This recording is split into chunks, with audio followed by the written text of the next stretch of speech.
abonnez-vous à la chaîne et laissez un like.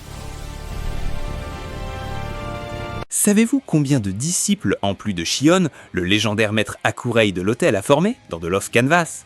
L'un d'eux a non seulement renié le sanctuaire, mais il est devenu le chef absolu de l'île de la Reine de la Mort, créant un empire de ténèbres qui a défié la hiérarchie même des chevaliers d'Athena. Salut chevaliers Amazon, bienvenue sur la chaîne. Et aujourd'hui, nous allons découvrir les 5 disciples d'Hakurei de l'autel dans la saga de Lost Canvas. Alors commencez déjà par commenter quel disciple du maître Hakurei vous connaissez, et bien sûr cliquez sur le pouce bleu, abonnez-vous à la chaîne, activez la cloche, et c'est parti pour cette super vidéo. Pour comprendre qui étaient les élèves d'Hakurei, nous devons comprendre qui était le maître. Hakurei est un survivant de la guerre sainte du XVIe siècle. Lui et son frère jumeau Phage furent les seuls rescapés d'une ère de massacre perpétrée par les dieux jumeaux, Hypnos et Thanatos. Bien que Hakurei fût le favori de son maître Itia de la Balance pour hériter du trône de Grand Pop et de l'armure Thor du Cancer, il a renoncé à tout en faveur de son frère, préférant endosser l'armure d'argent de l'autel et plus tard l'exil volontaire dans les montagnes de Jamir. Là-bas, il est devenu le gardien des armures, le maître dans l'art de la restauration des vêtements sacrés en utilisant la poussière d'étoiles et le sang des chevaliers. Hakurei n'est pas seulement un forgeron, c'est un maître des techniques interdites et oubliées. Sa technique signature, le Sekishiki Tenryō-ha, la marche des esprits, lui permet d'invoquer les âmes des chevaliers défunts pour créer une attaque dévastatrice. C'est sous cette aura de sagesse millénaire et de rigueur absolue qu'il a formé plusieurs aspirants chevaliers au XVIIIe siècle. Numéro 1. Shion du Bélier.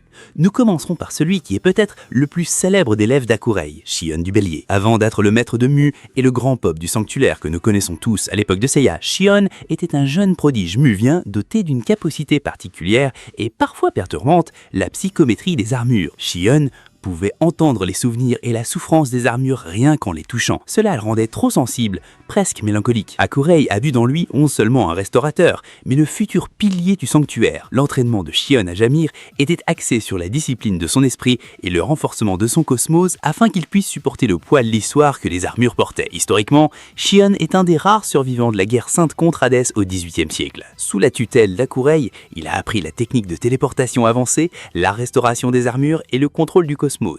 La relation entre maître et élève aidait d'un respect presque divin, mais Hakurei était rigide. Il savait que Shion devrait reconstruire le sanctuaire de zéro après la chute d'Hadès. Shion non seulement héritait de l'armure d'or du bélier d'avenir, mais aussi de la volonté de son maître de protéger la terre à tout prix, devenu ainsi le pont entre deux ères. Numéro 2. Yuzuriha de la Grue. Yuzuriha est l'un des personnages les plus fascinants de The Lost Canvas. Elle appartient au peuple de Jamir, la même race de descendants du continent de Mu à laquelle appartiennent Hakurei et Shion. Son histoire est marquée par une profonde tragédie familiale qui l'a poussé à suivre l'entraînement de Hakurei. Contrairement aux autres chevaliers, Yuzuriha ne porte pas de masque tout le temps, défiant légèrement les lois rigides imposées aux Amazones d'Athéna, tout en gardant son honneur intact. Elle est la détentrice de l'armure d'argent de la grue. Son style de combat est unique, utilisant une écharpe faite de fils de soie divin qui réagissent à son cosmos, permettant des attaques à longue distance et la manipulation d'objets. L'entraînement avec Hakurei l'a transformée en une guerrière d'élite grâce aux techniques de téléportation et de manipulation spatiale que le vieux maître lui a enseignées. Yuzuriha est le symbole de la résilience féminine dans l'armée d'Athéna, jouant un rôle fondamental dans l'escorte de Tenma de Pégase et dans la quête des fruits du Mokulorenji en enfer, essentiel pour sceller l'immortalité des spectres d'Hadès. Numéro 3. Don Avido de l'Autel Noir. Nous entrons maintenant dans un territoire sombre. Don Avido fut l'un des disciples les plus talentueux de Hakurei, au point d'être considéré comme le successeur naturel de l'armure d'argent de l'autel. Cependant, Avido était animé par un désir insatiable de luxe, de pouvoir et de richesse. Pour Avido, la vie d'abnégation et de protection de la terre était une plaisanterie.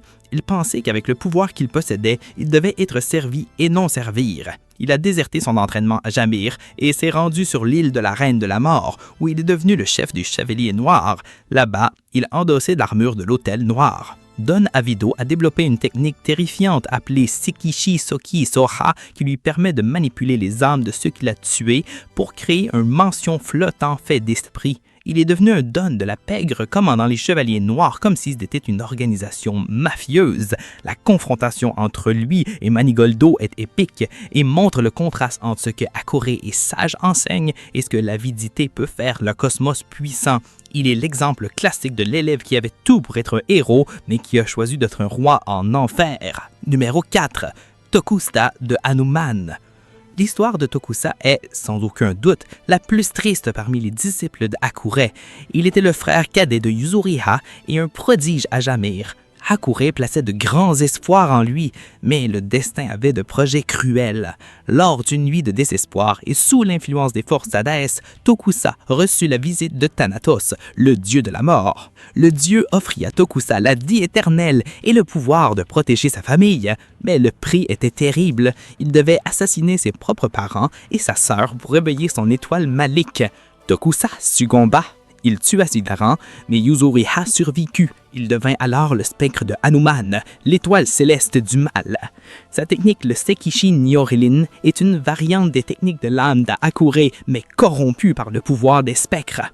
L'entraînement de Hakurei fut si efficace que même en tant qu'antagoniste, Tokusa était un combattant redoutable capable de rivaliser avec de puissants chevaliers. Numéro 5. Atla. Enfin, nous avons Atla. Il est le plus jeune de la liste, mais ne vous laissez pas tromper par son apparence d'enfant. Atla possède un pouvoir psychokinétique qui dépasse même celui de Shion au même âge. Il est le principal responsable du transport de masse des troupes du sanctuaire pendant la guerre sainte, parvenant à téléporter des dizaines de personnes à travers des continents entiers. Atla n'est pas un chevalier de combat direct au sens traditionnel, mais il est le cœur logistique de Jamir. Sous la direction de Hakurei, il a appris à lire les mouvements des étoiles et à prévoir des catastrophes. De nombreux fans théorisent qu'Atla est l'ancêtre spirituel, ou même une incarnation antérieure de figures comme Mu, étant donné sa ressemblance physique et le rôle de soutien qu'il joue auprès des héros. Il représente la pureté de l'enseignement de Hakurei, l'utilisation du pouvoir pour le bien commun sans besoin de gloire ni d'armure d'or. Atla est la preuve que l'entraînement de Hakurei ne formait pas seulement des soldats, mais des sages. Vous vous demandez sûrement comment un seul homme a-t-il pu former des personnes aussi différentes et puissantes. Le secret de Hakurei résidait dans l'équilibre entre la technique mystique et le renforcement moral. À Jamir, l'air y raréfiait et l'environnement est hostile. Les disciples étaient obligés de méditer sur des piles d'armure détruites, ressentant les lamentations des morts. Cela créait une connexion spirituelle qu'aucun autre chevalier du sanctuaire ne possédait.